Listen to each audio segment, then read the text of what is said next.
City news కు స్వాగతం. రాష్ట్రంలో 130 స్థానాలకు పైబడి కూటమి అభ్యర్థులు గెలవబోతున్నారని టీడీపీ నాయకులు బోరగొడ్డ వేదవ్యాస్ తెలిపారు. రాష్ట్రంలో 130 పైబడి స్థానాల్లో కూటమి అభ్యర్థులు గెలవబోతున్నారని మాజీ డిప్యూటీ స్పీకర్ టీడీపీ రాష్ట్ర ఉపాధ్యక్షులు బోరగొడ్డ వేదవ్యాస్ స్పష్టం చేశారు. ఆయన మీడియాతో మాట్లాడుతూ వైసీపీ ప్రభుత్వంపై ప్రజల్లో తీవ్ర వ్యతిరేకత వచ్చిందన్నారు. ఎన్నడూ లేని విధంగా ఓటర్లు స్వచ్ఛందంగా ముందుకు వచ్చి తమ ఓటు హక్కు వినియోగించుకున్నారన్నారు. దేశ విదేశాల్లో ఉన్నవారు కూడా తమ ఓటు హక్కు వినియోగించుకునేందుకు స్వచ్ఛందంగా స్వగ్రామాలకు వచ్చారన్నారు. ఇదంతా వైసీపీ ప్రభుత్వంపై ఉన్న వ్యతిరేకతేనని వేదవ్యాస్ అన్నారు. సమావేశం ఎన్నికలైన తర్వాత మీ అందరినీ కలుసుకోవాలని, ఎందుకంటే మాకన్నా మీకు ఎక్కువ సమాచారం తెలుస్తుంది కనుక వివిధ వర్గాల నుంచి మీ ద్వారా నేను కొంత తెలుసుకుందామని ఈ ఎన్నికలు ఇవాళ మన రాష్ట్రంలో భారతదేశంలో ప్రజాస్వామ్యబద్ధంగా గతంలో ఎన్నడూ లేనటువంటి విధంగా స్వచ్ఛందంగా చాలామంది ఓటర్స్ వివిధ ప్రాంతాల నుంచి వచ్చి ఈ ఎన్నికల్లో పాల్గొనటం, అదేవిధంగా పోలింగ్ పర్సంటేజ్ కూడా పెరగటం చాలా సంతోషదాయకం. ఎందుకంటే ప్రతి ఓటరు కూడా తన ఓటుని వినియోగించుకోవాల్సిన బాధ్యత పార్లమెంటరీ ప్రజాస్వామ్యంలో ఉంది. మన దేశంలో అక్షరాస్యత తక్కువైనా పార్లమెంటరీ ప్రజాస్వామ్యంలో అందరికీ ఓటు ఇచ్చి వాళ్ళ అభిప్రాయాల మేరకే ప్రభుత్వాలు ఏర్పడాలనేది మన రాజ్యాంగం యొక్క ప్రధాన ఉద్దేశం. దానికి అనుగుణంగానే ఈరోజు మన జరిగిన ఎన్నికలు చాలా బాగా జరిగినాయి, చక్కగా జరిగినాయి. ఎన్నికల సమయంలో పెద్ద గొడవలు లేకపోయినా ఎన్నికల తర్వాత కొన్ని ప్రాంతాల్లో జరుగుతున్న గొడవలు చాలా దురదృష్టకరం. అవి కూడా జరగకుండా ఉంటే మరి ఎన్నికలు బాగా జరిగినట్టుగా భావించేవాళ్ళం. ఏదైనా మొత్తం మీద ఎక్కడా రీపోలింగ్ లేకుండా ఎన్నికల సంఘం బాగానే నిర్వహించిందని అనుకోవచ్చు. ఇవాళ రాష్ట్రంలో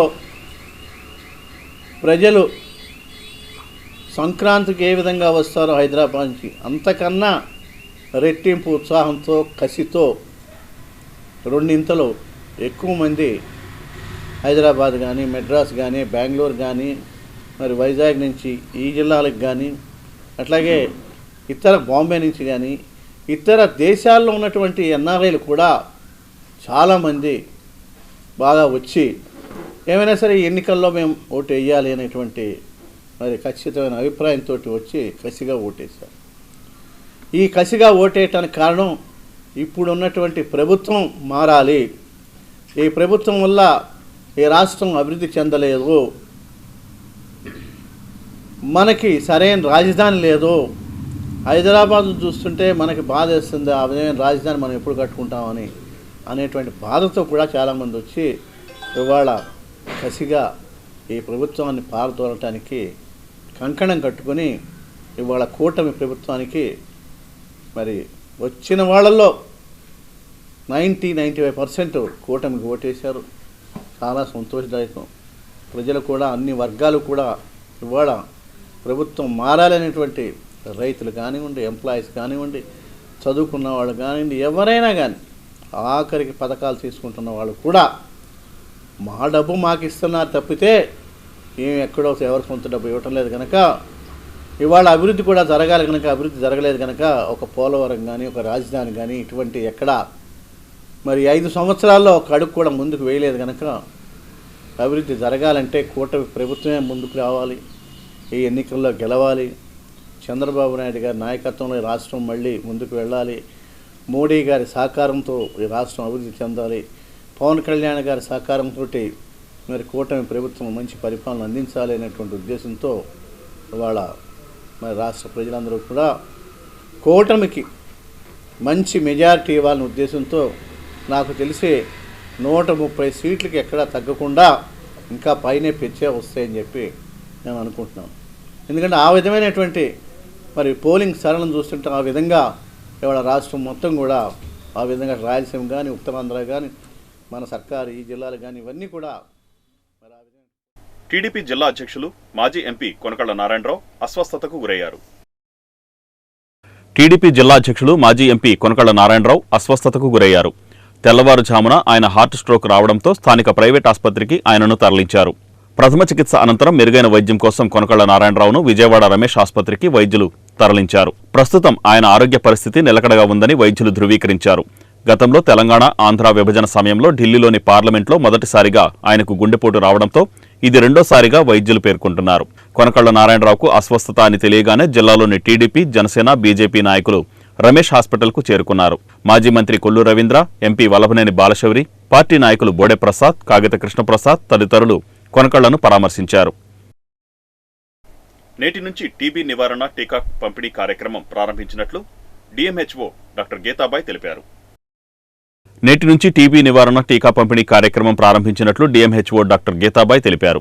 రాష్ట్రంలో 2025 నాటికి టీబీ వ్యాధిని పూర్తిగా నిర్మూలించాలని కార్యక్రమంలో భాగంగా జిల్లా వైద్య ఆరోగ్య శాఖ నేటి నుండి టీబీ నివారణకు సంబంధించిన టీకా కార్యక్రమం నిర్వహిస్తోందని డిఎంహెచ్ఓ డాక్టర్ గీతాబాయ్ తెలిపారు. ముఖ్యంగా ఈ టీబీ టీకా నియంత్రణ పంపిణీ కార్యక్రమం 18 సంవత్సరముల వయసు పైబడిన వారందరికీ ఇవ్వడం జరుగుతోందని ఆమె వివరించారు.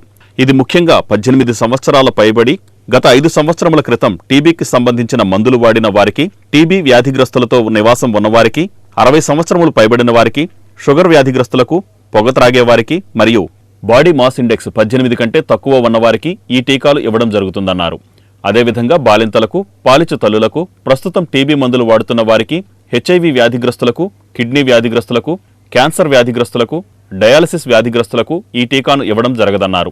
కృష్ణా జిల్లాలో ఉన్న 508 సచివాలయ కేంద్రాలలో ప్రతి గురువారం 3 నెలల పాటు ఈ వ్యాధి నిరోధక టీకాలు ఇవ్వడం జరుగుతుందని, జిల్లాకు సంబంధించి 50,000 మందికి ఈ టీబీ నియంత్రణ టీకాను ఇవ్వడానికి లక్ష్యం నిర్దేశించడం జరిగిందని డాక్టర్ జి గీతాబాయ్ తెలిపారు. ప్రతి సోమవారం కలెక్టరేట్లో నిర్వహించే స్పందన కార్యక్రమంపై ఎలక్షన్ కోడ్ ఎఫెక్ట్ పడింది. ప్రతి సోమవారం కలెక్టరేట్లో నిర్వహించే స్పందన కార్యక్రమంపై సార్వత్రిక ఎన్నికల కోడ్ ఎఫెక్ట్ పడింది. ఎన్నికల ప్రవర్తన నియమావళి అమల్లో ఉన్నందున ప్రతి సోమవారం కలెక్టరేట్లో నిర్వహించే స్పందన కార్యక్రమం తాత్కాలికంగా నిలుపుదల చేయడం పట్ల ప్రజలు తీవ్ర ఇబ్బందులకు గురవుతున్నారు. మే 13న ఎన్నికల పోలింగ్ అనంతరం జూన్ 4న ఓట్ల లెక్కింపు పూర్తయి ఎన్నికల కోడ్ ముగిసే వరకు అధికారులు ప్రజల నుంచి విజ్ఞప్తులు స్వీకరించే స్పందన కార్యక్రమం నిర్వహించే అవకాశం లేదని అధికారులు పేర్కొంటున్నారు. అధికారులు, సిబ్బంది ఎన్నికల విధులలో పాల్గొంటున్న నేపథ్యంలో స్పందన తాత్కాలికంగా నిలుపుదల చేసినట్లు వారు వివరించారు. జిల్లా శివారు ప్రాంతమైన కృత్తివెన్నులో త్రాగునీటి సమస్య తీర్చే నాదుడే లేడని మండల ప్రజలు వాపోతున్నారు. కృష్ణా జిల్లా శివారు ప్రాంతమైన కృత్తివెన్ను మండలం పక్కనే సముద్రం నిండా నీరున్నా చుట్టుపక్కల చుక్క మంచినీరు లేని ప్రాంతంగా మిగిలిపోయింది. ఈ మండలానికి త్రాగునీరు సమస్య తీర్చే నాథుడే లేడని మండల ప్రజలు వాపోతున్నారు. వేసవికాలం ప్రారంభ దశలోనే మండలంలో నీటి సమస్య తీవ్రంగా ఉందని ప్రజలు అల్లాడిపోతున్నారు. గుక్కెడు నీటి కోసం కూలికి వెళ్లకుండా నీటి కుళాయిల వద్ద గంటల తరబడి ఉండాల్సిన దుస్థితి ఏర్పడిందని స్థానికులు అంటున్నారు. కుళాయిల ద్వారా వస్తున్న నీరు వాడుకునేందుకు తప్ప తాగేందుకు ఉపయోగపడకపోవడంతో త్రాగునీరు సైతం కొనుగోలు చేయాల్సిన దుస్థితి వచ్చిందని మండల వాసులు ఆవేదన చెందుతున్నారు. పంచాయతీ కుళాయి ద్వారా నీరు ఒక పూటే వస్తున్నాయని, అవి కూడా తక్కువ సమయం ఇస్తున్నారని, పల్లె ప్రాంతాలు కావడంతో పశువుల కొరకు మరియు తాము ఇంటిలో వాడకానికి నీళ్లు సరిపోవడం లేదని, ఇదే విషయం పంచాయతీ వారికి తెలియపరిచినప్పటికీ తమ గోడు పట్టించుకోవట్లేదని ప్రజలు ఆగ్రహం వ్యక్తం చేస్తున్నారు. ఫిబ్రవరి మొదటి వారంలో స్వయంగా జిల్లా కలెక్టర్ మండలంలో అనేక పంచాయతీ చెరువులు పరిశీలించి రాబోయే వేసవి దృష్ట్యా RWSCWS స్కీంలను నీటితో నింపాలని ఆదేశాలు జారీ చేసినప్పటికీ అధికారులు అనేక కారణాల చేత వైఫల్యం చెందారనే ఆరోపణలు వినబడుతున్నాయి. కొన్ని గ్రామాల్లో చెరువుల్లో నీరు చివరి దశకు చేరుకున్నాయి. ప్రస్తుతం ఉన్న నీరు సుమారు మరో 10 నుంచి 15 రోజుల వరకే సరిపోతాయని సర్పంచులు తెలిపారు. నీళ్ళు తోడతాం పుల్లిగా తోడారని చెరువు చిన్నది అయిపోయిందండి. 5 పాలాలకి వెళ్ళాలి మాకు. 5 పాలాలు అనేది చాలా కష్టం అవుతుంది. నీళ్ళు అది సాల్తలేదండి. నీళ్ళు 5 పాలాలు అనేది ఎక్కించుకుంటాం, దిగుతాం, ట్యాంకర్లు అవన్నీ చాలా కష్టం అవుతుందండి. ఇంకో 10-15 రోజులు వస్తాయండి, అంతకు మించి రావండి. ఇక్కడ ప్రత్యేకంగా ఏమన్నా నీరు కానీ పక్కనే చెరువులు కానీ ఏమన్నా వాడుకోవడానికి ఏమైనా ఉపయోగపడడం చెరువులు తవ్విన తర్వాత ఉప్పు నీళ్ళు అయిపోయినాయండి. ఇంకా అవి కూడా లేవండి. మరి మీ పరిస్థితి ఎలా ఉంటుంది అప్పుడు? ఇంకేం చేయాలి మరి, నాయకులు అది ఆలోచించుకొని మాకు ట్యాంకర్ల ద్వారా కన్నా పంపించాలండి నీళ్ళు. అండ్ అవి నీళ్ళు తగ్గిపోయినాయండి. అవి కూడా గేదెల చెరువులు కూడా నీళ్ళు తగ్గిపోయినాయండి. వాటికి కూడా నీళ్ళు కావాలి. కృష్ణా జిల్లా నీళ్లపూడి గ్రామం, ప్రాచీన కృష్ణ నీళ్లపూడి గ్రామ సర్పంచ్ని. ఈ సమ్మర్ కాలంలో మంచి ట్యాంకు నీరు పెట్టడం జనవరి 31న మొదలుపెట్టాము. ఈ రోజుకి చెరువులో కింద స్థాయికి దాకా వచ్చేసింది వాటరు. ఇంకా మా వస్తే ఒక 15 రోజులు నీళ్ళు వస్తాయి. అందువలన మా గ్రామం ఇబ్బంది పడకుండా ఉండాలంటే వచ్చే నెల మొదటి వారంలో పంట కాలువకి నీళ్లు వదిలితే మా సమస్యను ప్రజలకు తీర్చగలం. రోజుల్లో పంట కాలం నుంచి మంచినీళ్ళ చెరువుకు నీళ్లు వదలకపోతే మా గ్రామంలో ప్రజలు తీవ్ర ఇబ్బంది పడతారు. చుట్టుపక్కల కాడ గ్రామాల కాడ నీళ్ళు లేవు. పశువులకు కానీ మా తాగునీటికి కానీ ఈ చెరువుల మీద ఆధారపడి ఉంటాం. కావున ప్రభుత్వం మా యందు దయించి వచ్చి మొదటి వారంలో పంట కాలువకు నీరు వదులుతారని కోరుకుంటూ, ఇప్పటి వరకు కూడా అందిన సమాచారాన్ని బట్టి ఏప్రిల్ అంటే ఫస్ట్ వీక్ వరకు కూడా ఉన్న ప్రస్తుతంలో చెరువులో ఉన్న నీళ్లు జాగ్రత్తగా వాడుకుంటే సరిపోతాయండి. ఇబ్బంది ఏం లేదు. తాగునీటి ఎద్దడి ఎక్కడా లేదు ప్రస్తుతానికైతే. ఉన్న 5 ఊర్లలో మొన్నే గౌరవ జిల్లా కలెక్టర్ గారు ట్యాంకుల ద్వారా సరఫరా చేయవలసిందిగా ఆదేశాలు ఇచ్చిన మీదట నిన్నటి నుంచి ట్యాంకుల ద్వారా 5 ఊర్లకి నీళ్లు సరఫరా చేయడం జరుగుతుంది. అట్లాగే చినపాండ గ్రామంలో రామాపురం, సీతారాంపురం, అలాగే చెరుకుమిల్లి గ్రామానికి సంబంధించి ఉప్పులూరు, అలాగే ఇంతేరు గ్రామానికి సంబంధించి పార్వతీపురం, మాట్లం పంచాయతీలకి 5 పంచాయతీలు కూడా కలెక్టర్ గారు ట్యాంకుల ద్వారా సరఫరా చేయమని ఆదేశాలు ఇచ్చి నిధులు విడుదల చేశారు.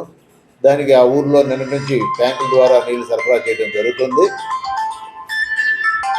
అలాగే మిగిలిన పంచాయతీల్లో కూడా ప్రస్తుతానికి చెరువుల్లో నీళ్లు ఉన్నాయి. అందరూ కూడా సహకరించి గ్రామస్తులందరూ కూడా మండలంలో ఉన్న ప్రజలందరినీ కూడా ప్రత్యేకంగా కోరుతున్నాం. ఈ వేసవికాలం ఎండలు కూడా తీవ్రంగా ఉంటాయని వాతావరణ శాఖ తెలియజేస్తుంది కాబట్టి అందరికీ నీళ్లు అవసరమే. దాన్ని దృష్టిలో పెట్టుకుని మోటార్లు వేసి అందిన మట్టుకు లాగేయకోకుండా చివరి వరకు నీళ్ళు ఇలాగా మీరందరూ ఈ వార్తలు ఇంతటితో సమాప్తం. నమస్కారం.